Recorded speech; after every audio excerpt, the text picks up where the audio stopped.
아름다운 찬양 대단히 감사합니다. 오늘 이 자리에 계신 성도님 가운데 신앙생활에 대한 많은 갈등을 갖고 있지는 않습니까? 그리고 예수 믿은 지가 그렇게 오래되지 않아서 어떻게 예수를 믿으면 제대로 믿는 것일까?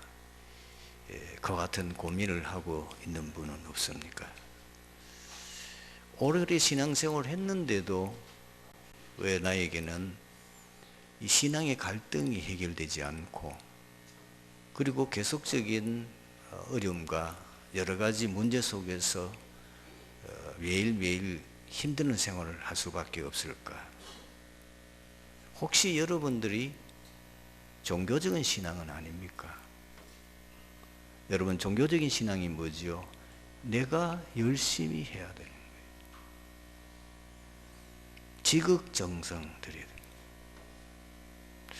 저는 보지는 못했습니다만은 무당들이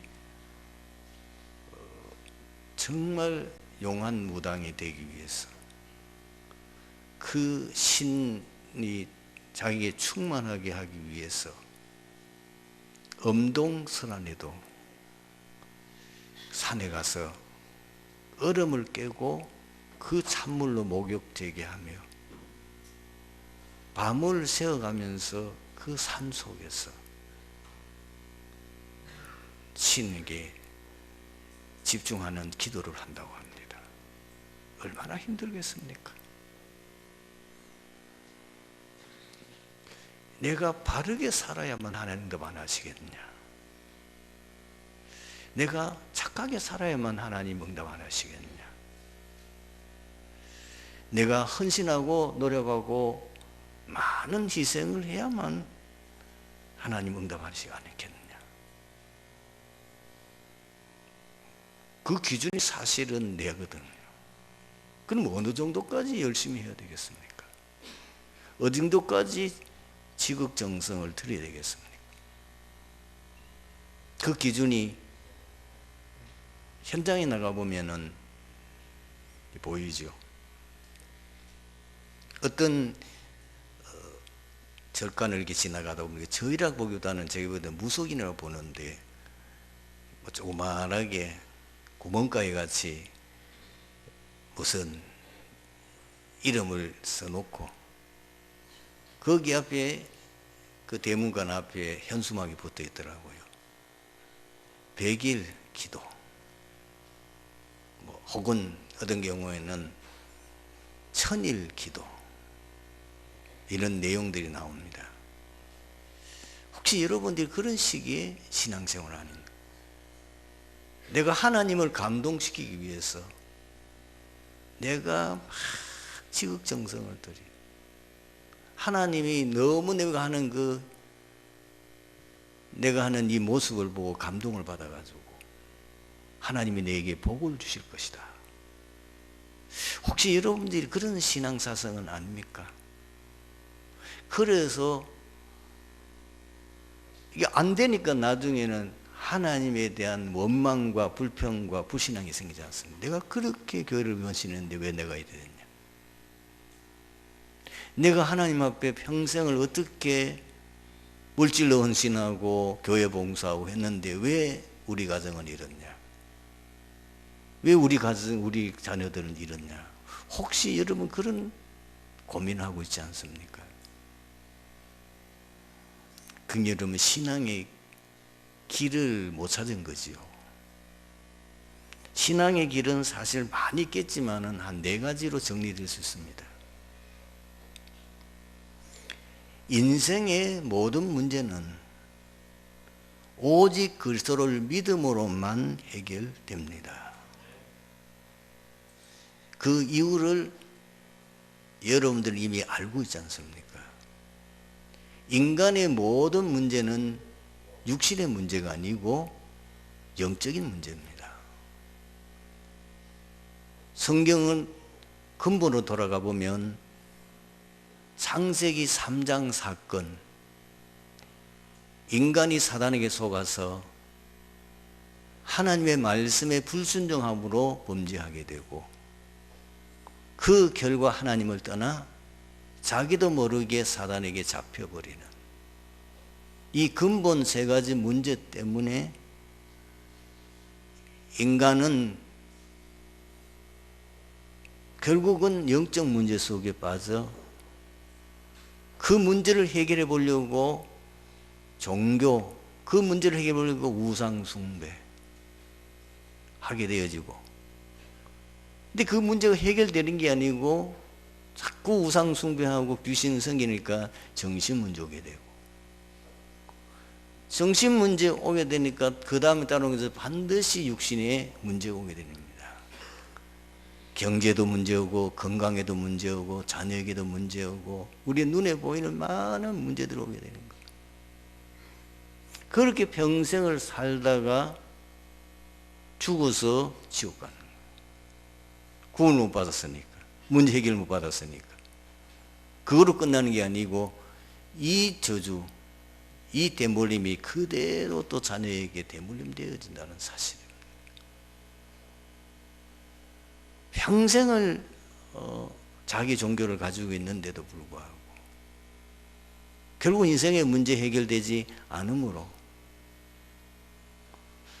참 안타깝게도 마지막 자기의 고백 열방송 속에서 자기가 지은 그 죄 때문에 지옥에 떨어질 수밖에 없다고 고백한 분이 우리 한국의 최고 가는 스님이었던 선철 스님입니다.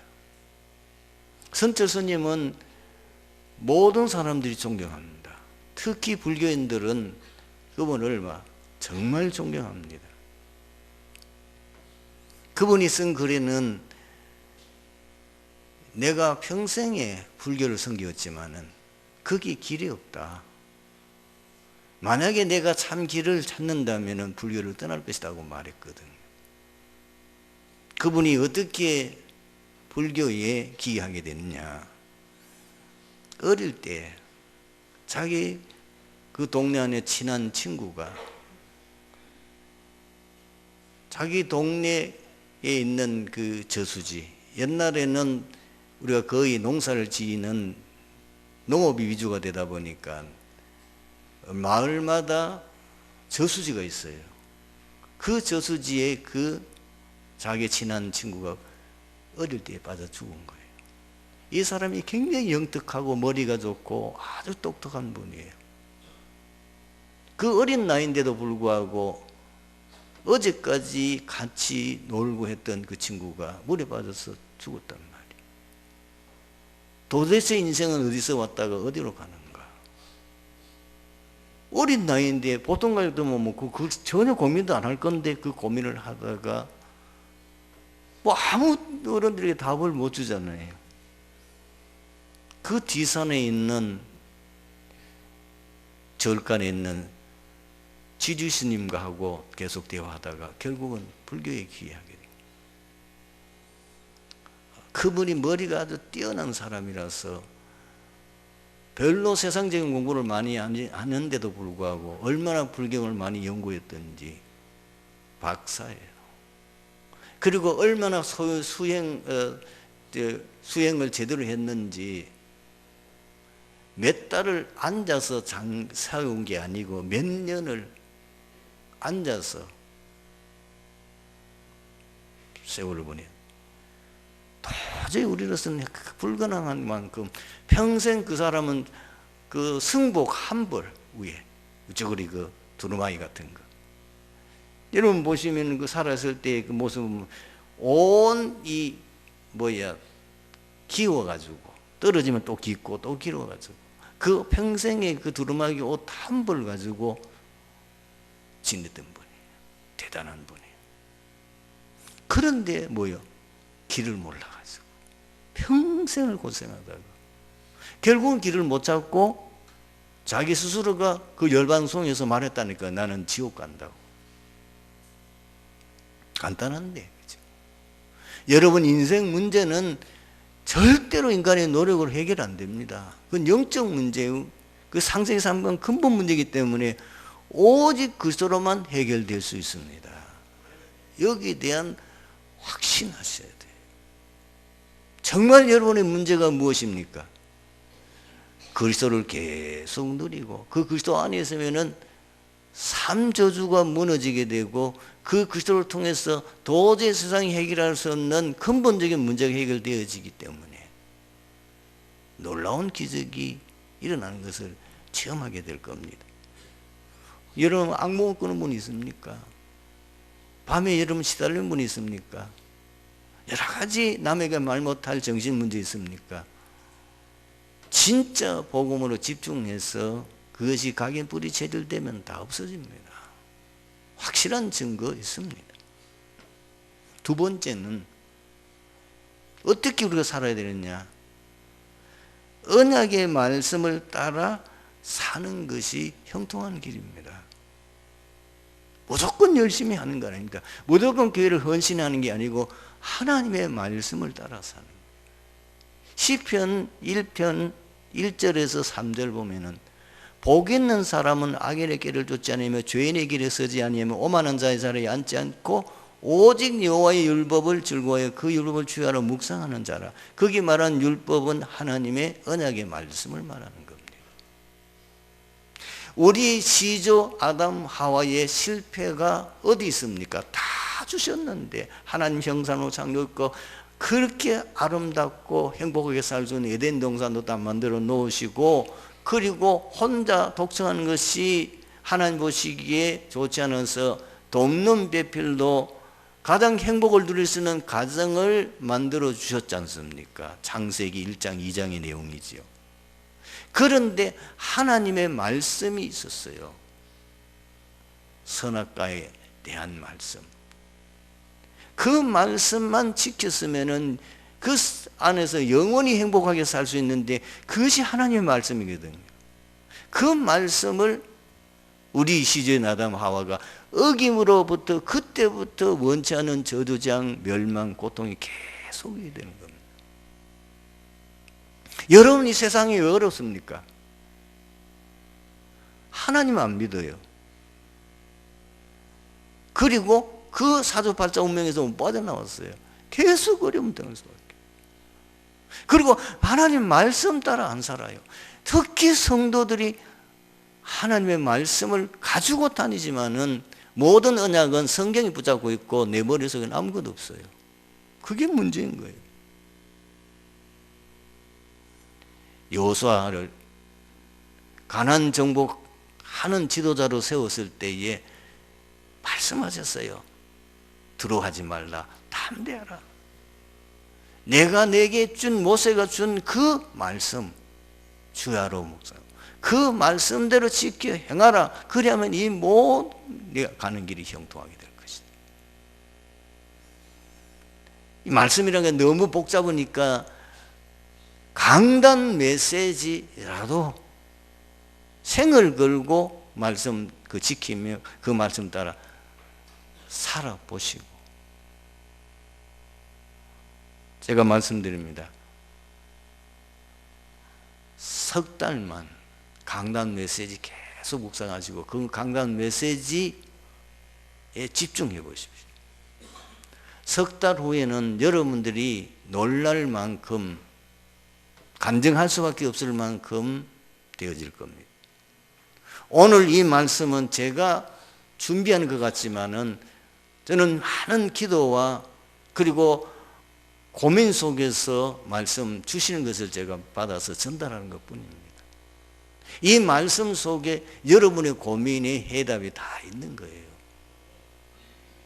말씀 따라 사세요. 말씀 내 머릿속에 있어야 말씀 따라 살 거 아닙니까?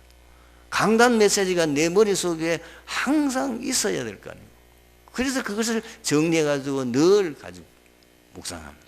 그 말씀 따라 인도받아 나가 사는 겁니다. 신명기 28장 1절에서 14절 말씀 보세요. 육신적인 것도 하나님이 말씀 따라 사는 자에게 놀라운 축복을 약속하고 있거든요. 그래서 여러분의 모든 삶이 하나님 중심이고요. 여러분의 모든 삶이 말씀 중심이 되어야 돼요. 뭘 열심히 하는 게 아니에요. 그거는 저 한참 뒤의 문제예요. 세 번째는 뭐냐? 우리에게는 인생 살아보면 문제가 오고 위기가 옵니다. 세상에 많은 어려움이 옵니다. 우리가 모르는 절대 계획이 있고 그게 하나님의 절대 응답이 들어있고, 문제인 것 같지만 문제가 아니고 거기에는 많은 하나님의 비밀이 들어있는데 기도하는 겁니다. 하나님의 자녀가 된 사람은 하나님 앞에 기도하면 하나님 응답하셔요. 여러분의 문제가 뭡니까? 그 문제를 놓고 먼저 질문해 보세요. 하나님, 이 문제를 주셨는데 여기에 대한 하나님의 계획이 무엇입니까? 여기 하나님의 뜻이 무엇입니까? 그 문제에 대한 근본적인 하나님의 뜻과 하나님의 계획을 먼저 찾으셔야 돼요. 문제가 그냥 온 거 아니잖아요. 여러분, 몸이 아프면 병원에 가면은 제일 먼저 의사가 하는 일이 뭐예요? 진단하지 않습니까? 여러 가지 해보잖아요. 혈압도 내보고, 요즘은 이제 의료기구가 아주 발달되어 있으니까 MRI도 찍고, 뭐 CT도 찍고, 뭐도 찍고, 어디 아프다니, 그럼 와서 그분이 직접, 요즘은 청진기는 잘 안 되더만, 뭐 와서 만져보기도 하고, 뭐 얼굴 보고, 눈도 이렇게 뒤집어보고, 그렇게 해서 그분이 내게 완 병을 정확하게 진단하고 난 이후에 그 다음에 처방을 합니다. 무조건 기도하는 게 아닙니다. 이제 우리가 이제 찾아, 무조건 기도하는 게 아니고 왜 이 문제가 왔는지, 이 문제에 대한 진짜 하나님의 계획이 뭔지, 무엇을 하나님 뜻하는 건지, 그걸 찾아서 그걸 이제 보자고 회개할 건 회개하고, 어떤 거는 우리가 기도하면서 기다리고 그래야 될 거 아닙니까? 네 번째는 우리의 삶의 목표와 방향이 전도자의 삶을 사는 거예요. 이게 근본 바뀌셔야 돼요. 예수 믿어도 불신자와 똑같은 인생 목표를 가지고 있단 말이에요. 예수 믿으면 혹시나 병날까 싶었어. 예수 믿으면 혹시 부자 될까 싶었어. 예수 믿으면 뭔가 지금 육신의 문제 해결될까 싶어서 교회를 오시는 분들이 많다는 사실이에요. 그게 했는데 안 되니까 예수 믿어도 별 수 없더라. 그게 아닙니다. 우리의 진짜 인생의 목표는 복음을 깨닫고 난 후에 이 복음 인생의 모든 문제의 해답이요, 이 복음을 통해서만 하나님께서 모든 사람을 구원하시고, 내가 복음을 알았으니까 이 사실을 몰라서 내 주위에 수많은 사람들이, 일가 친척들이, 그리고 수많은 사람들이 이 복음 몰라서 죽어가고 있으니까 하나님께서 이 복음을 그들에게 말하라는 겁니다. 증인이 되라는 겁니다. 그러면서 뭐라고 그랬죠? 그러면 그 나머지는 내가 책임지겠다. 여기 증인이 됐어요. 목사님의 전도자 간증 속에 이런 내용이 있지 않습니까? 예수를 제대로 믿기는 하는데도 불구하고 그 큰 외양 그 선박을 타고 다니는 선장이다 보니까 늘 배 타고 다니고 뭐다 보면 제대로 복음 신앙생활도 제대로 못 하잖아요. 뭐 한 번 오면은 몇 달씩 나가야 돼요. 육지에 배 되면 한 며칠 있다가 또 가고, 예수를 믿기는 믿는데 너무 몸이 안 좋아서 어느 날 병원에 가보니까 암 진단이 나왔어요. 간암. 그러면서 뭐라 그랬냐? 당신은 이제 6개월 살기가 어렵다. 이때 이분이 깨달았어요. 내가 평생에 지금까지 예수 믿으면서 늘 밖에 외양어선 선장이니까 타고 다니고 한 번도 내 주위에 있는 일가 친척에게 복음 전하지 못했다. 이제 내 남은 시한부 인생 6개월 남은 인생이라면 그 복음 전하다가 내가 하나님 앞에 가야 될 거 아니냐. 이래가지고 막 그때부터 자기 상황을 알리고 내가 내게 마지막 꼭 부탁할 거 있다. 복음 전하. 전도자 목사를 만났을 때 3년이 됐어요. 6개월밖에 못 다는 사람이 3년이 됐어요. 안 죽어. 해독 복음제. 병원에도 안 갔대요. 복음 전하다가 죽으면 가는 거지. 그런데 목사님 봤을 때는 건강 회복된 거. 전혀 병자의 모습이 없더라고요.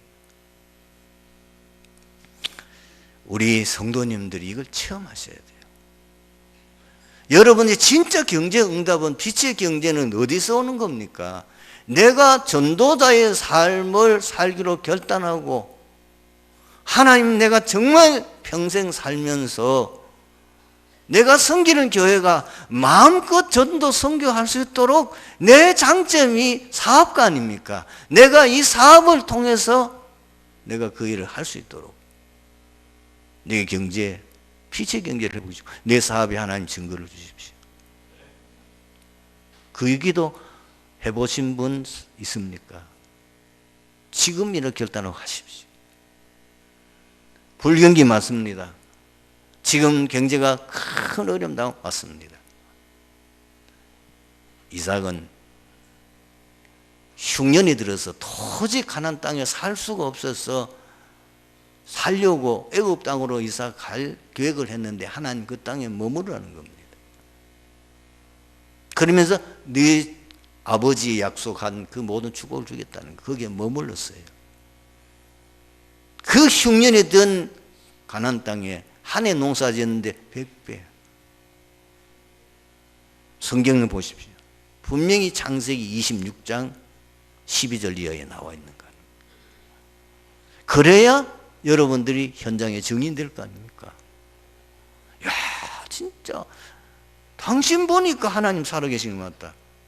이런 불경기 속에 어떻게 당신의 사업은 오히려 그런 역사가 일어나느냐. 이 정도 되면 전도 문이 열릴 수밖에 없잖아요. 본문은 시어머니 나오미와 그의 자부 두 사람과의 나누는 대화의 기록입니다. 나오미는 자기 가정의 잘못된 선택으로 말미암아 하나님의 모든 은혜와 축복을 상실하고 비참한 결과가 왔음을 깨닫고 고향으로 돌아가고자 결단을 내렸습니다. 이때 나오미는 자부들에게 자신에게 더 이상 아무런 소망이 없으므로 자기 곁을 떠나 고향으로 돌아가서 재혼하여 평안히 살 것을 건면합니다. 나오미의 간곡한 건면과 설득의 결과 오르바는 작별을 구하고 자기 부모의 고향으로 돌아갔습니다. 그러나 룻은 한사코 나오미와 함께 가겠다고 하면서 끝까지 시므와 동행합니다. 룻의 신앙적인 선택과 결단은 영원한 축복과 기적 같은 인생 역전의 응답을 받았습니다. 룻은 어떤 사람이었습니까? 룻은 어떤 여인이었습니까? 룻은 하나님의 특별한 은혜를 받은 여인이었습니다. 룻은 비록 이방 여인이었지만은 언약의 가정에 시집 온 것이 은혜입니다. 두 번째 은혜가 뭡니까? 룻은 하나님을 알게 된 것이 은혜입니다. 오르바하고 룻의 차이가 그겁니다. 분명히 오르바도 언약의 가정에 시집 온 하나님의 은혜를 받았음에도 불구하고 오르바는 하나님을 알지 못했어요. 그런데 이 하나님을 아는 것이 그냥 되는 게 아니고 요한복음 15장 16절을 보면 예수님이 제자를 보고 이런 말씀이 있습니다. 너희가 나를 택한 것이 아니요 내가 너희를 택하여 세웠나니. 하나님을 아는 것은 하나님의 특별 선택받은 자만 할 수 있는 겁니다. 그래서 은혜인 겁니다. 거기다가 룻은 복음을 깨달은 것이 은혜예요.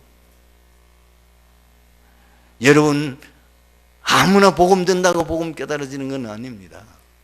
분명히 에베소서 2장 8절 9절에 너희가 그 은혜를 인하여 믿음으로 말미암아 구원을 얻었나니 이것이 너희에게서 하는 것이요 하나님의 선물이라. 복음 깨달은 것은 하나님의 특별 은혜 받은 자입니다. 여러분 옆 사람 보고 인사합시다. 당신은 특별 은혜 받은 사람입니다. 이 대한민국에 5천만이 넘는 인구가 있지만은 어쩌다가 여러분들이 이 복음을 깨달을 수 있었고 어떻게 해서 여러분들이 이 복음의 대열에 설 수 있습니까? 은혜 중에 은혜인 줄로 믿습니다. 룻이 복음적인 선택한 그것이 은혜예요. 분명히 고린도전서 15장 10절에 바울이 고백했잖아요. 나 된 것이 하나님의 은혜로 된 것이니 주님께서 내게 주신 은혜가 헛되지 아니하여 내가 모든 사도보다 더 많이 수고했으나 내가 아니요 나와 함께 하신 하나님의 은혜로라. 여러분 은혜 받은 사람은 문제와 위기 때에 다릅니다. 마가다락방에 모인 그 120명 보십시오. 그게 죽습니다. 완전 인생 끝장납니다. 왜 모였습니까? 참 가치를 깨달았기 때문입니다. 은혜 받은 사람은 이해관계 될 때에 다릅니다. 다니엘 죽는 줄 알면서 기도했습니다. 좋은 출세의 기회가 있는데도 불구함에도 그 기회를 발로 차듯이 했습니다. 뜻을 정하여 왕이 주는 그 진미를 먹지 않기로 결단. 왜 그렇습니까? 그는 개인의 이해, 개인의 유익보다는 하나님 중심으로 하나님이 기뻐하는 일을 위해서 하기로 결단한 겁니다. 은혜 받은 사람은 억울한 상황을 만났을 때에 다릅니다. 요셉은 누명을 썼지만은 전혀 변명하지도 않았어요.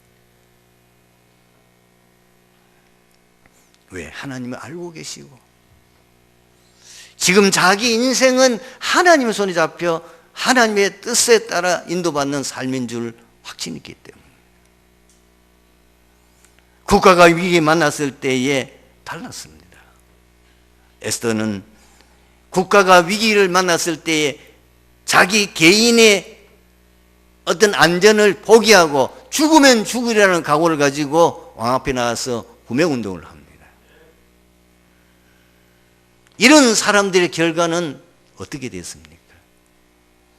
말할 필요가 없는 거지. 두 번째로 우선 하나님의 특별한 은혜를 입은 여인이었습니다. 구원의 반열에 선 것이 하나님의 특별한 은혜의 증거입니다. 하나님이 세상을 처럼 사랑하사 독생자를 주셨으니 이는 저를 민자마다 멸망치 않고 영생을 얻게 하려 하십니다. 아무나 구원의 반열에 서는 게 아니에요. 우리가 받은 이 구원은 하나님의 말로 다 앞선 하나님의 특별한 은혜의 결과인 것을 분명히 성경은 말합니다.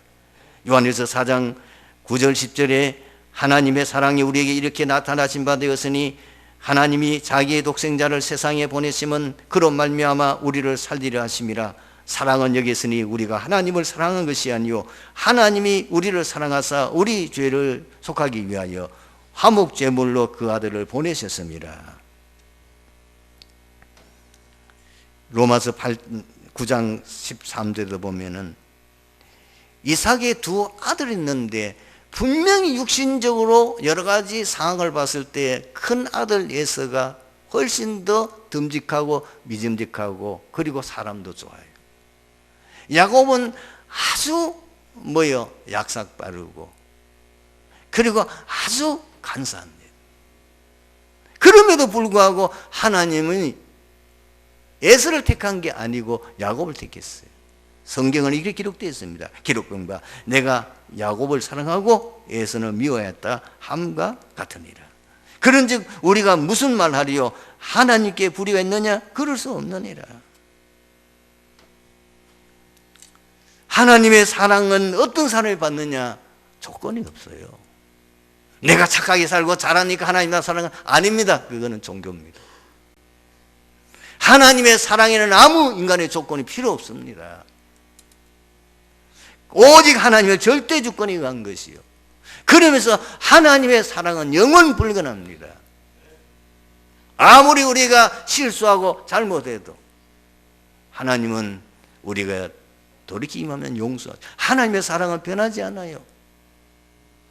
그 아버지의 사랑, 탕자의 사랑. 탕자가 돌아왔을 때 아버지가 아들로 맞아야 되는 그 광경 얼마나 기뻐했는지. 죽은 아들이 돌아왔다고 잔치를 베풀고 얼마나 기뻐했습니까? 베드로가 몇 번씩이나 예수님은, 특히 예수님이 그 십자가 지시는 그 재판받는 석에서는 3번이나 부인하고 마지막에는 저주하면서 부인했던 베드로, 그 양심의 가책을 느꼈는지 예수님이 부활하신 후에 선뜻 나서지 못하고 자기 옛날 직업으로 돌아갔을 때에 그 갈린 디베랴 바다까지 예수님이 찾아오셨잖아요. 그러면서 묻잖아요. 네가 나를 사랑하냐? 한마디도 제목하냐? 위인이 그때 네가 왜 그런 말을 했냐? 네 그럴 수 있냐? 이런 말이 안 했어요. 네가 나를 사랑하느냐? 네가 나를 사랑하느냐? 네가 나를 사랑하느냐? 네 어린 양을 먹이라. 무슨 이 사실을 깨달은 겁니다. 성경에 기록되지 않지만 충분히 우리가 추측할 수 있습니다. 무슨 하나님을 모르고 완전히 이방 여인이요 멸망받을 여인인데 하나님의 은혜로 언약의 가정에 시집을 와서 그 부모들을 통해 가지고 시부모를 통해서 복음을 들었을 것이고, 거기서 하나님의 놀라운 사랑을 계속 그 시부모를 통해서 들었을 것입니다. 그 사랑을 깨달은 겁니다. 하나님의 말로 다 할 수 없는 이 사랑. 그래서 그는 언약적 선택과 결단할 수밖에 없어요. 내가 이런 하나님의 특별한 사랑을 받고 구원받고 내가 이 축복의 대례에 섰는데 자신의 일생, 자신의 그 부문에 대해서는 초월한 거죠. 여러분, 육신적으로 보면은 오르바가 참 현명한 여인 같지 안 보입니까? 뭐 이 시부모 따라가 봐야 아무 소망 없잖아요. 그리고 평생 그 시부모 아무것도 없는 거기 가서 그 부모를, 시어머니를 모시려고 하면 얼마나 고생 바가지 해야 될 거 아닙니까? 상관없습니다. 내가 받은 은혜, 내가 받은 하나님의 사랑, 그리고 뭐요? 무슨 뭘 알았냐? 하나님의 복을 받은 연이요 세상이 말하는 복이 참 복이 아님을 알았어요. 이방 살 때는 그게 복인 줄 알았는데 진짜 하나님 주신 복을 알고 나니까 이것이 참 복이구나. 그래서 무슨 선택과 결단을 할 수밖에 없는 거예요. 눈만 아닙니다. 시대에 세상 살리는, 그리고 시대 민족 살리고 세상에 제대로 응답받은 분들은 동일합니다. 일공의 렘넌트, 히브리서 11장에 나오는 그 환난 고통 속에서 죽음을 두려워하지 않고 믿음 지킨 사람들, 그리고 많은 핍박과 곽계 속에 순교의 자리까지 가면서 헌신했던 초대교회, 다 이런 사람들이. 오늘 말씀의 결론입니다. 구원받은 자는 모든 복을 받은 자입니다. 왜? 구원은 모든 문제의 끝이기 때문에. 구원받은 자는 모든 복의 근원 되시는 성삼위 하나님이 영원히 함께 계시기 때문입니다. 이 복을 누리시면 됩니다. 반드시 어느 날 다 잃고 비참하게 될 것 같은데 그 시부모 따라가면은 아무 소망 없죠? 아닙니다. 바른 선택, 바른 결단은 헌신한 룻은 나중에 어떻게 됐죠? 예수님의 족보에 올라 있습니다. 다윗의 증조 할머니가 됐습니다. 진짜 언약의 신랑 만나서 정말 인생 역전의 응답을 받았습니다. 이 축복을 우리 모든 성도들이 받게 누리게 되기를 주님의 이름으로 축원합니다. 기도하겠습니다. 하나님 감사합니다. 오늘 주신 말씀 속에서 이 자리에 참석한 이렇게 모든 성도들이 2019년도 옛틀을 완전히 깨뜨리고 새 틀을 갖추어서 2020년도는 축복의 새로운 시작이 되는 응답을 누리게 하여 주옵소서. 주 예수 그리스도의 이름으로 기도하옵나이다. 아멘.